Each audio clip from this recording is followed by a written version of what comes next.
Hey guys, how's it going?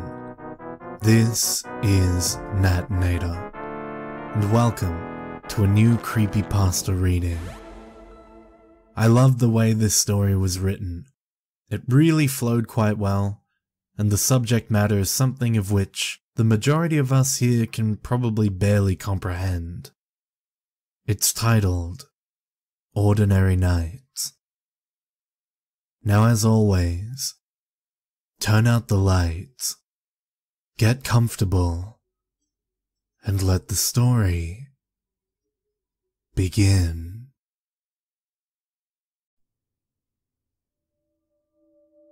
Dusk will find me in fits.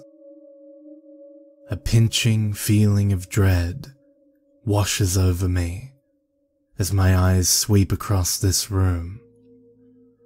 Soft, low lights etch out details of a crew of sweet stuffed animals entrusted with the task of keeping watch over me as I sleep. The purity and nostalgia they represent are to serve as comfort so that I can drift away into a slumber nary a care. My gaze then shifts beyond my bed and toward my bedroom door that is open wide, inviting the lamplight from the living room as well.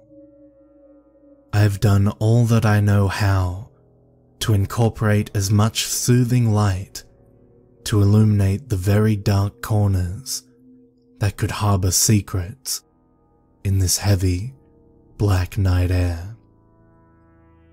If I bring everything that could be hidden to the light, then there would be no occasion for surprise, and I will surely be safe. And I know this to be true. I know I am safe, that nothing I fear is reality.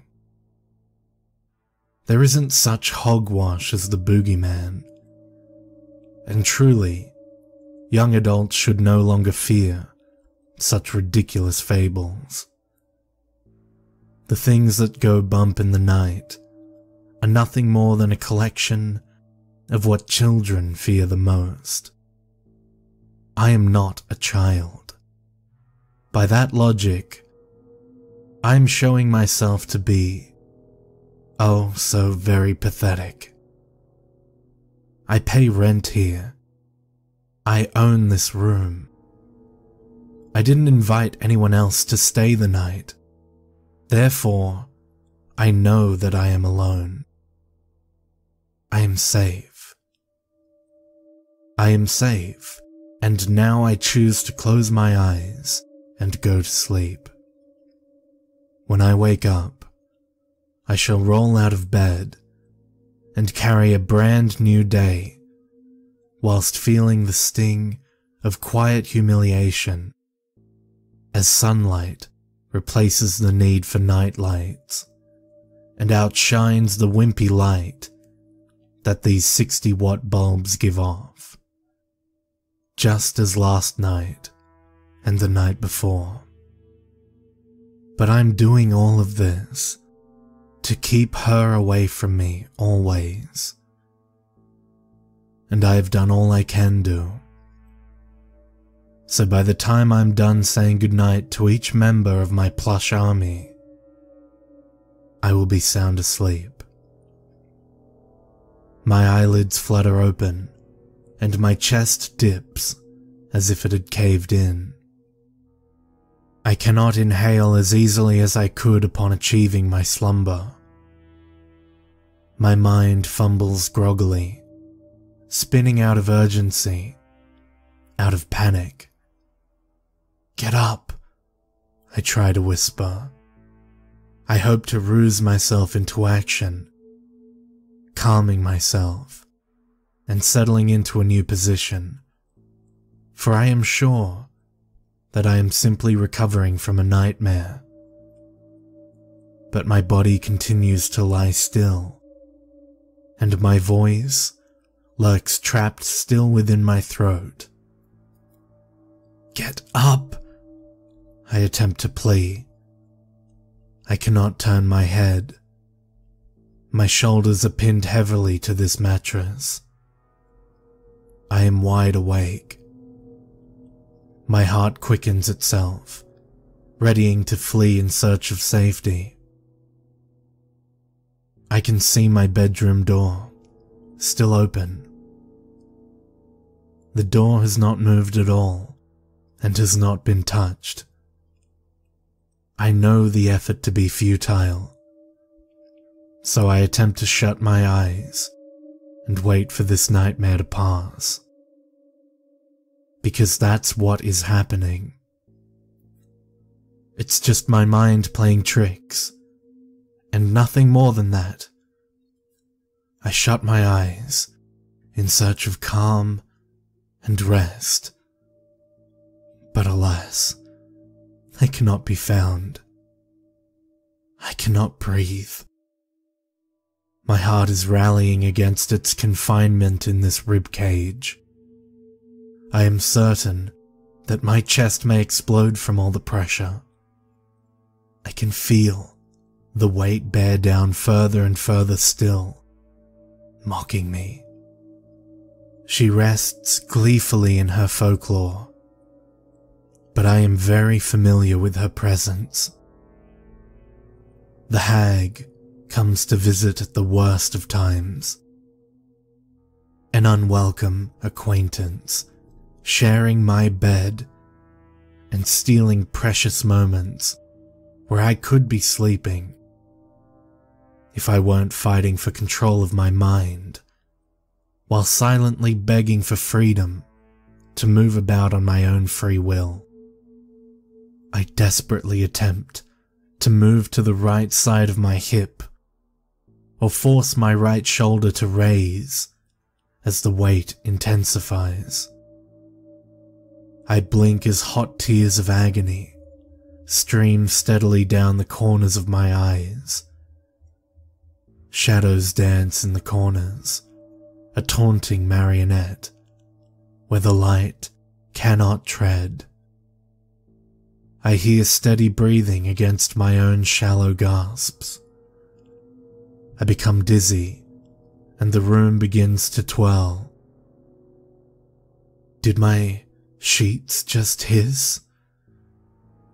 My body is frozen, stiff, and it is no longer mine. The hag has settled in to pay me a visit again. This sickening void of terror and isolation is the gift that she comes bearing. For no one will ever be able to grasp what I am going through. Most people cannot and will not ever believe that something so strange can ever truly happen. The back of my skull digs further into my pillow, and my neck constricts to that my belabored breathing becomes even more difficult. I try desperately to let out even just one sound. A single sound can then lead the way for the smallest of movement. If one or the other can be achieved, then I can free myself from the spell, and I can then return to safety. The clock records what an onlooker would judge only to be a young woman, fast asleep in her bed. The rhythm taps out the minutes that slide away from me, as nothing happens. Nothing has eyes all on me, as the hag lets her chin rest atop mine, like a jilted lover who has come to visit in the shadows the night affords.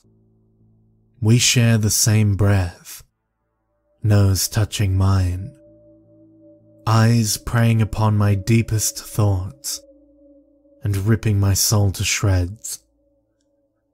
These tears are an offering unto her.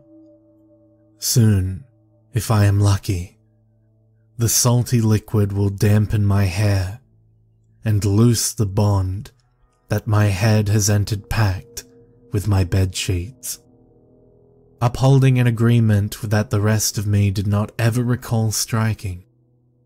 The hag shakily cups her hands gently behind my neck, slithers upward, taking gentle hold of my head. Her hands offer no comfort that human contact would give. There is no reassurance in this all-consuming grasp.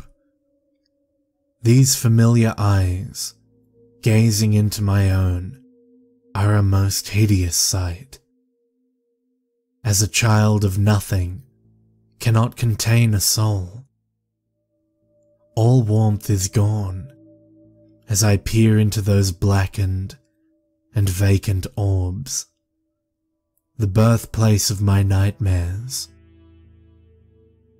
My body begins to fall completely numb, and a crooked, unnatural, otherworldly grin spreads deliberately across the hag's face, just as all other times before. If I only understood what she wanted, I would give her absolutely anything if it meant she would never come and visit me again. She curls her feet underneath her pelvis, pushing down on my stomach and causing my diaphragm to constrict. All hope fades away. Those listless, ravenous eyes recognize something in mine, something they desperately long for. Her pitted and rotting cheeks moving closer to mine. My nose fills with the stench of musty earth and decaying flesh.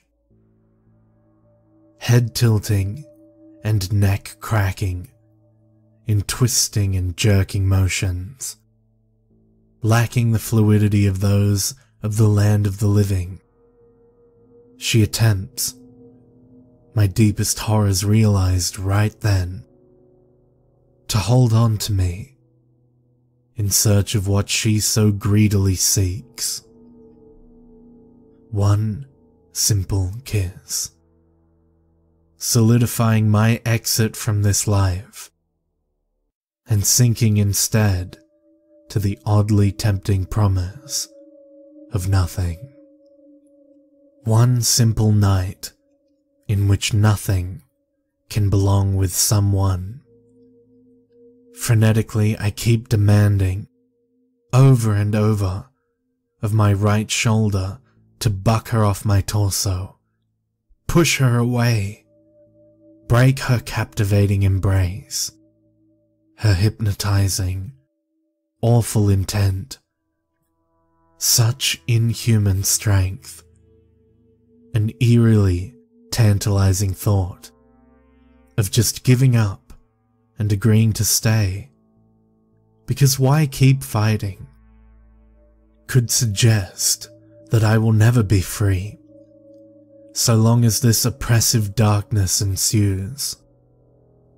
But this has happened in times past, and I know if I just want it badly enough, I can end what is sure to happen. Suddenly, space and time rip apart from each other. Flashes of light strike and fill my vision, and the powerful force behind it quakes, consuming my entire body. The shriek that had been held back for now several hours finally releases itself. All that exists is a silent scream, now given its brief chance to speak. The only thing that can be heard is weak and shrill, but it is just enough to bring me back from the throne room to nowhere and slam me back into my own bed. My right shoulder moves ever so slightly from its position, and I escape from under this weight. The hag will not have me tonight. 4:37 a.m. and I am free. I shudder as I wail. These nights occur often and without mercy. I cast a glance at my little army of teddy bears and other stuffed animals. I lean against them as my eyes continue relentlessly leaking. My body is racked with sobs, as I know there exists not a single person who can help me. There is not a person, pill, or potion in this world who can make all of the nights filled with fear of never returning from nowhere end. All who can know of the confusion, terror, and wonder of what happens is no one at all.